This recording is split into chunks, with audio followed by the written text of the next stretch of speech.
check out aerostitch.com. On today's show, a requested bike, much requested bike actually, the old Ninja 1000. I say old, it's actually new for 2017, or it has some updates anyway. So yeah, we're going to talk about those updates as we cruise along on this this mighty green machine.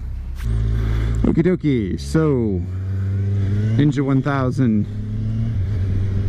you got that 1043 cc inline four, same basically same engine they used in the Ninja 1000. I'm sorry, obviously same engine they used in Ninja 1000, same engine they used in the Z1000 and the Versus 1000. And in addition to the engine, largely the same motorcycle that it was last year, just with some updates. The bodywork is a little bit different. The face looks a little different. You guys probably noticed that. The headlights are new, and yeah, a little bit different styling. The bodywork is also a bit wider in the middle of the bike, and the windscreen is a little bit taller, 15 mil taller in the middle now. There's also updated engine mapping.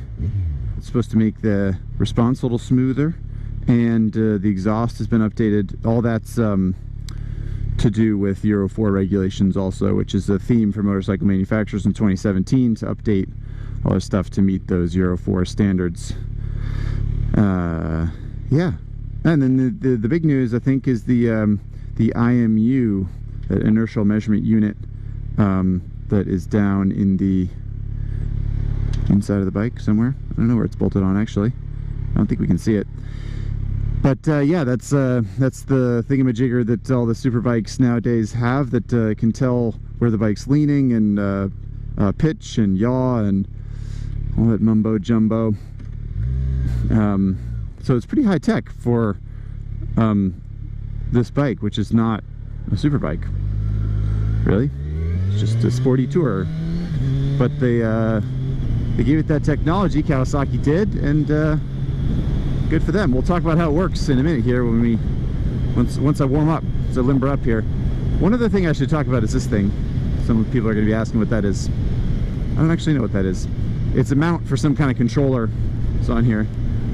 I don't want to point fingers or anything, but Ari Henning had this bike before I did, and so, you know, who knows what sort of mischief and idiocy that guy got up to.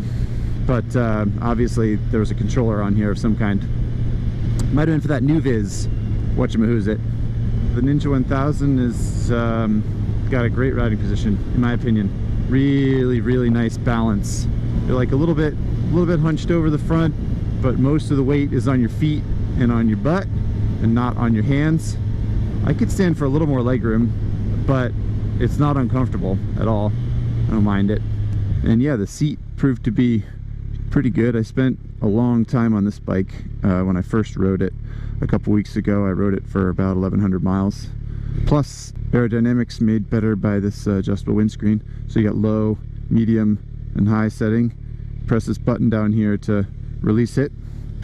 I got it in the medium setting right now because I'm a medium soft drink, medium t-shirt kind of guy, so I got it in the medium setting. No, that's the low setting. You gotta fix it. You're not supposed to do it while you're riding, obviously, so I want it up one notch, but I'm not gonna do that right now. If anyone here watching happened to see that GSX-S 1000 video, you remember that I complained that it was geared a little too short. I have the same complaint about the Ninja 1000, and I know it sounds like just a straight up complaint, but really it's a compliment. It just betrays the engine a little bit, and it's just weird to me that all the gears are right on top of each other, and you can basically leave a stoplight in 4th gear or 6th gear if you wanted to. Let's try it. There we go, 4th gear. Taking off from this here stoplight. 20 miles an hour, 25 miles an hour, hand off the clutch, and away we go. So yeah, I get the same complaint about the gearbox. I just think it's geared a little too short. I think if I owned one, I would gear it up because the engine's pretty smooth. up until you know, $5 grand, 5,500, something like that, and it starts to get a little buzzy. So yeah, if you just geared the bike up a little bit when you're on the highway, you'd be right in the meat of that smooth power, in my personal opinion. Here's where we can test that IMU. So I got the wheelie traction control on setting 1, and if I leave this stoplight and pin it,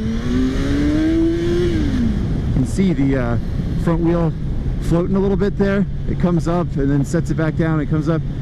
Some traction slash wheelie control systems will really just allow the front wheel to come way up, and then the bike doesn't really realize what's happening until too late, and then it goes, ah, now you're doing a wheelie, and it slams the front wheel on the ground, at which point it says like, oh, you have the throttle wide open? Cool, I'll give you all the power I have.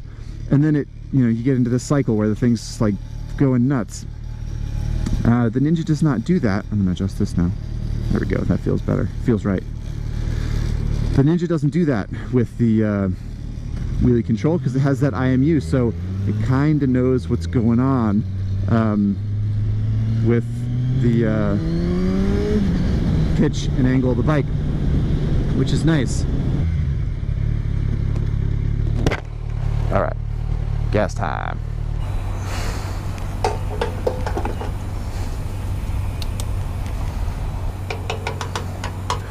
All filled up with gasoline. So super quick here. We're gonna go 144.9 divided by 4.141 equals 35 mpg. So that's like a lot of city riding, 35 mpg. Even still with the city riding, we go times 5, you know, so 175 mile range. So you have it. 5 gallon tank, 35 miles a gallon. You can get probably better than 35 miles a gallon if you put some effort into it, or if you put taller gearing, right? Man, see, it's just taller gearing would just benefit everybody, I think. All right, let's hit the road again. So here we are at freeway speeds, and this is, I won't say this is exactly where the Ninja wants to live, but this Ninja 1000 is really, really good at this stuff. Really good. I rode this bike from Southern California here up to San Francisco and back. I spent many hundreds of miles on the freeway like this, and I mean, it works great. It's really, really, really good at this. Just needs that slightly taller gearing. Like I said, you know, we get the gas mileage up, we get the vibes down. We could probably do it all for a $20 countershaft sprocket with one more tooth. Also, maybe not a bad time to talk about the mirrors. You know how I love talking about mirrors. Anybody who knows MC Commute knows I love mirrors. These ones have been set a little bit wider now. I think it's 20 millimeters. I'm not really sure, sorry. I don't remember the exact number, but something like that, just a shade wider. And it's nice, yeah, they're good. They're nice and smooth. You can see what you need to see. You don't get a eye full of elbows like you do on some bikes. It's good. One thing this Ninja's particularly good at, I think, is roll-on power. It's just like a real fat mid-range. So we're going 60 miles an hour now, and you open the throttle, 70, 80, and so on. It's real strong in the mid-range. And that is one thing that, you know, that short gearing that I was talking about does do. You get pretty fat punch in top gear when you're on the freeway, when it's just like a little bit higher in the revs. You know, they're $1,000 or something like that. It's kind of a steal for this thing, man.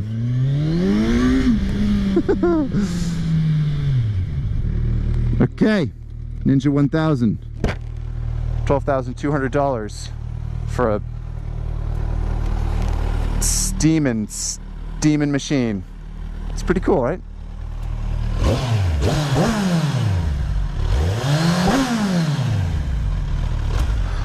Passenger accommodations are also slightly larger for 2017, for whatever that's worth to you.